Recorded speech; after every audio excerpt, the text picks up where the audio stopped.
Còn không đi.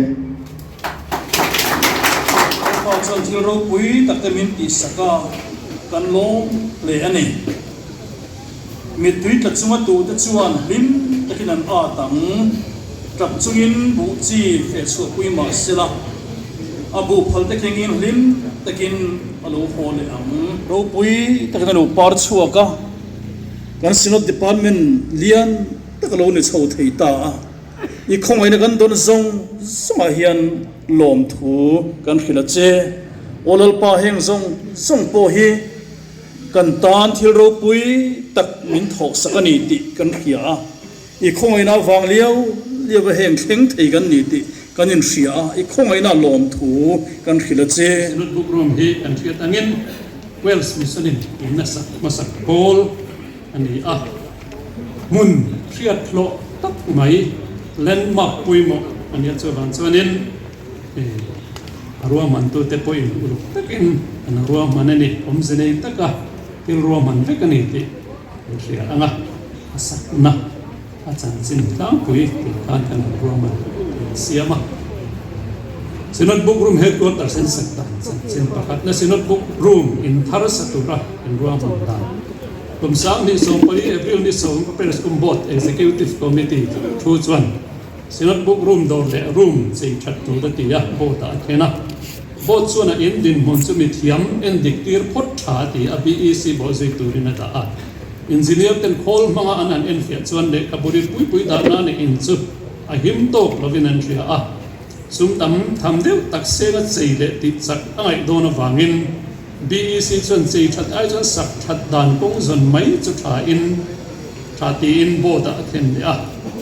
Prescom voting sak that chu tha ti in Synod Executive Committee a then ve de a SEC za hi sunga pahni chuan bookroom sak that rot na chu poma chu me nuwa Prescom vote le BEC in atu la piang a bo suita ani na asak dan tu ruam man na le asak tu kan tu asak dan tu ruam man na plan and estimate siam turangin TBL architectural consultant ten an siam zoa Synod Trust Committee at tenin pomania Prescom BEC na saturin City Moya Construction Policy anga November ni sari sang ni som pasari kanin satutur le Prescom lam ai ko Reverend PC Pasco ma Executive Secretary in charge Prescom le upa arlal mal soma so di lai GM ten bookroom sak thua in den na tutum an sekta ani na bookroom in Lucia in Tartur Sakchan le Encol to committee din thu Aizol Municipal Corporation atanga building thia le athar sak palna mu ani nuwa November ni som ni pathum sang ni som pasaria bookroom in Lucia thia tanania thia zoa asak na chu chak taka chunjum hal in July ni som pasari sang ni som pariat khan aban masaber kuntan ani Prescom DEC chuan bookroom sakna Encol to committee adina tiang bian chairman Pulon foi Pluang Ralte so ti lai general manager chunia secretary Pulon Miliana manager Synod Bookroom member te upathang lian kuma AE Synod Trust upacity moya policy contractor upasamedal fana TBL architectural consultant tangwal jani malsom luanga TBL tangbokin Paul Zo Mingliana site engineer kakandau sot pat ani hemi nu hian Synod Trust Department JE te work supervisor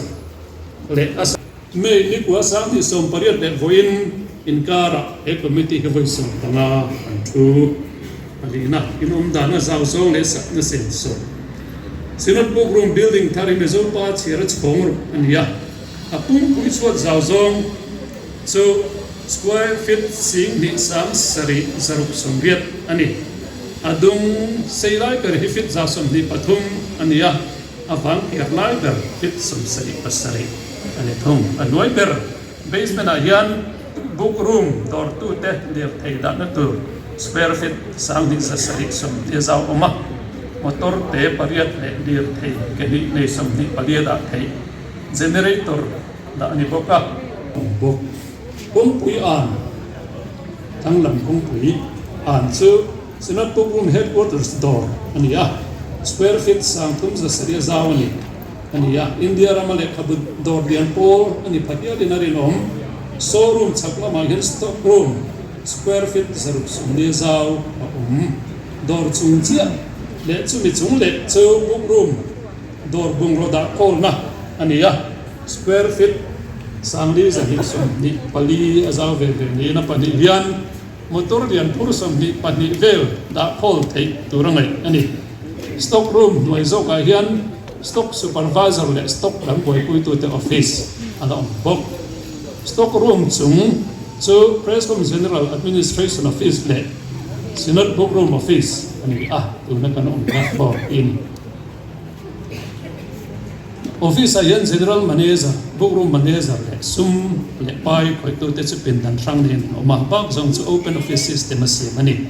eta hian committee room te deu mi som ni thut theina tur da tel ani bok office squad te achong nuai per in kara hian in khaina da tel ania elevator simlam sir office motor da na bok office chung ayan type 2 quarters general manager chena tur te Synod canteen da ania canteen hi arwala mi som ti vel chu ei theina tur ani hemi chung type 4 quarters patni da ani bok bookroom building hi cheng noi zariat som paruk singthum sang kwa ina satu yana sa bookroom saklaya inson natu indang buat se te showroom le stock room le khabuda na zong siam le furniture le siam te chu department nam ti ve turani office ti tur door ale khabuchuar siam ngai te siam turin pulore moya moi te timbaran steel works sakurtri chu anania bungroda khonna thir banga chuar siam turin pulal than puya KL steel fabrication mission ve than ani bo unse taka an han zo mana alo om tak me wani panga na bookroom in saklaya har sakna to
hian trong trai na toy an manga nga ti chuan a top na ni in a chunga adu du harem chang te kan lu in run te kan enanga tin exhibition pom kha tin thing pui tui tak ruam an om bok kha kan chang ho vek tura kanin ngai kan base bokani hey department peng poi mo tak mai presscom kan ti hi Presbyterian Communication Department ahi peng patni press lam le bookroom kan ti hi ani chumi chuan hei voina kan bookroom lama kan headquarters kan building sak that alo huna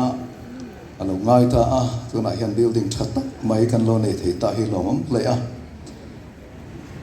le lama chuan kan synod kan hantia kan arong bol na te ten kan chet vel na rang rang a hian bookroom hi lai pui ve tak mai kan mathe tin kan man tangkai em ania ti the atang le ama wang le ama atan til zong di alo pamane athian su fak le choi moin amro se pa le thara thian lim mengin athian ro pui nang le ko kan ho te na ham chung kai turin kan Synod Bookroom headquarters building thari ka honge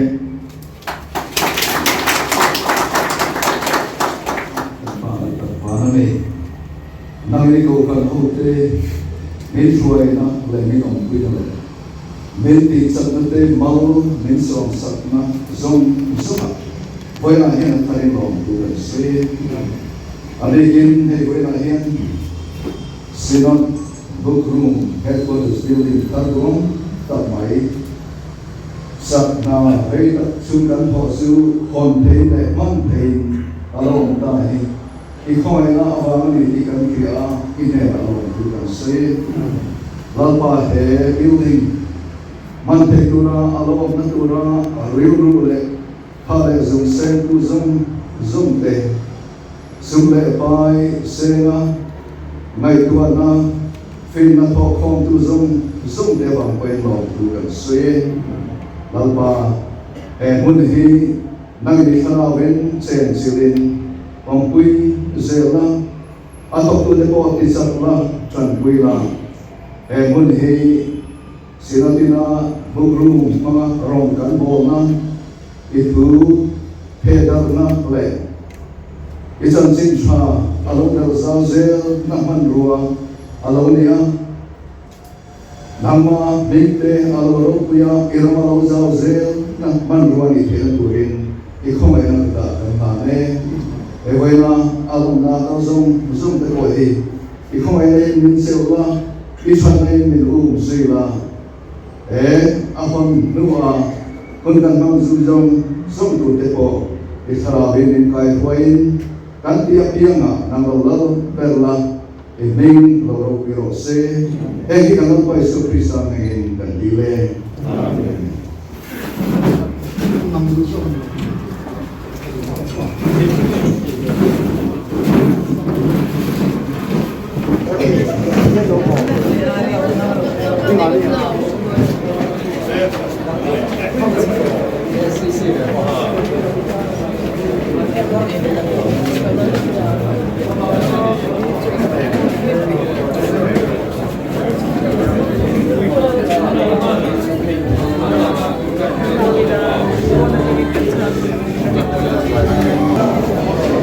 He Synod Bookroom office survel chu ani in kwal thuak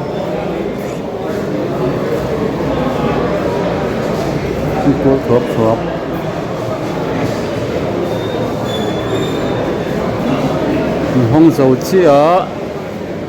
chhunah telte chungen turin lut khom ani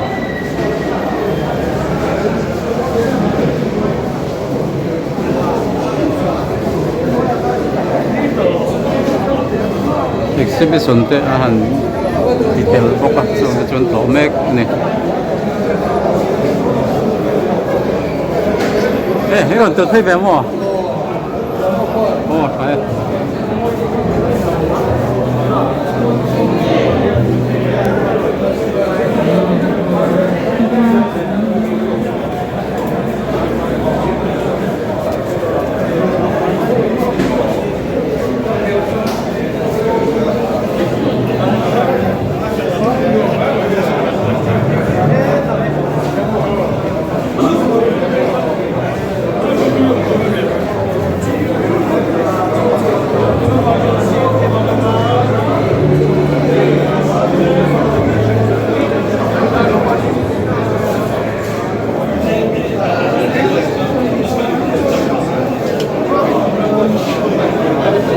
exhibition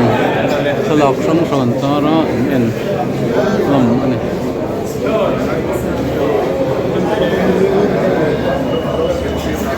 Synod Bookroom thang lampang ama lampang chuni ta pon lampang pu lai Synod Bookroom headquarters sing nuai pu lekha pu sor chhuana tur tak chu ni a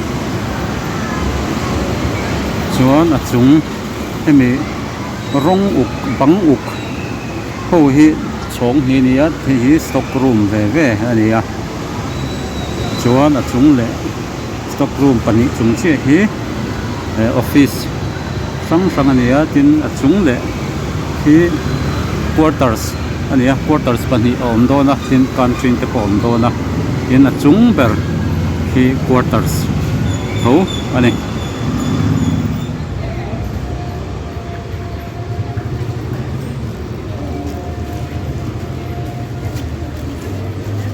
hilai hi stock room true ti khani lock na chin lock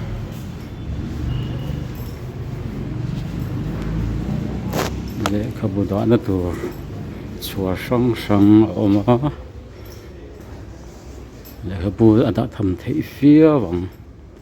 heng lo da hi enge ni chu kan chi alawa enge mo ata na ni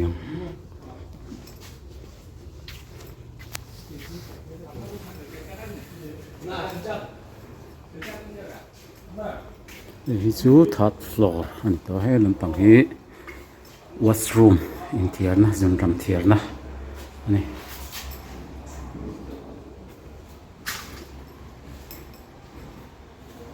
he lama hian a chung lampang chhawk na le loi lampang chhuk thlak na oma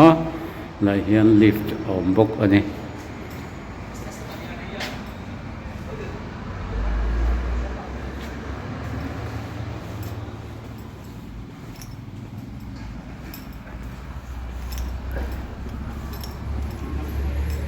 zau thaboka le khabu chu aleng tam khopang le level 2 Presbyterian